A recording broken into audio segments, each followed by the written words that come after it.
యాసంగి సీజన్ ఆరంభమైంది. మొదటి దఫా యూరియా కోసం రైతులు ఎరువుల దుకాణాల వద్ద బారులు తీరుతున్నారు. మెదక్ జిల్లా నిజాంపేట మండల కేంద్రంలో తెల్లవారుజాము నుంచే రైతులు యూరియా కోసం బారులు తీరారు. అయితే జిల్లాలో యూరియా కోసం రైతులెవరూ ఆందోళన చెందవద్దని, సరిపడా యూరియా అందించేందుకు అన్ని ఏర్పాట్లు చేశామంటూ జిల్లా కలెక్టర్ రాహుల్ రాజ్ తెలిపారు. రైతులు పంట అవసరాన్ని బట్టి కాకుండా అధిక మోతాదులో కొనుగోలు చేయడంతోనే ఇబ్బందులు తలెత్తుతున్నాయంటూ చెబుతున్నారు. తెలంగాణలో ఇప్పటికే కొన్ని జిల్లాల్లో అమలవుతున్న ఫర్టిలైజర్ బుకింగ్ యాప్ మెదక్ జిల్లాలోనూ అందుబాటులోకొస్తుందని తెలిపారు.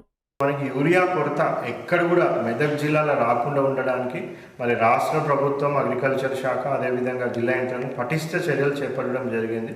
సో మనకి అక్టోబర్ 2025 నుంచి జనవరి 2026 వరకు మేము అంచనా వేసి సుమారుగా 12,000 మెట్రిక్ టన్నుల యూరియా మెదక్ జిల్లాకు అవసరం ఉంటుందనేసి రాష్ట్ర ప్రభుత్వానికి పంపించడం జరిగింది.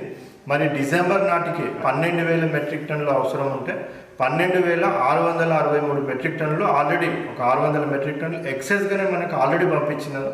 ఇంకా జనవరిలో ఇంకా కూడా మనకి ఎక్సెస్గా రావడం జరుగుతుంది. సో అదేవిధంగా ఇప్పటి వరకు కొనుగోళ్లు కూడా మనం చూసుకున్నట్టయితే సుమారుగా 7,000 వరకు కొనుగోళ్లు జరిగినాయి.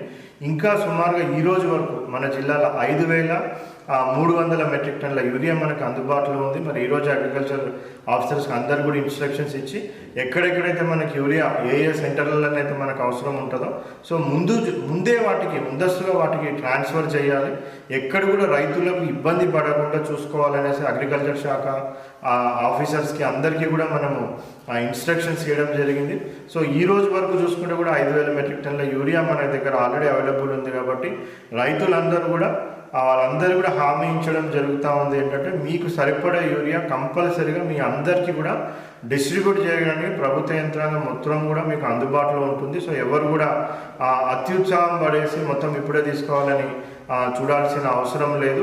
ప్రతి దగ్గర ఎక్కడెక్కడైతే అవసరం ఉందో అన్ని సెంటర్లలో కూడా మేము యూరియా అవైలబుల్గా పెడతాం.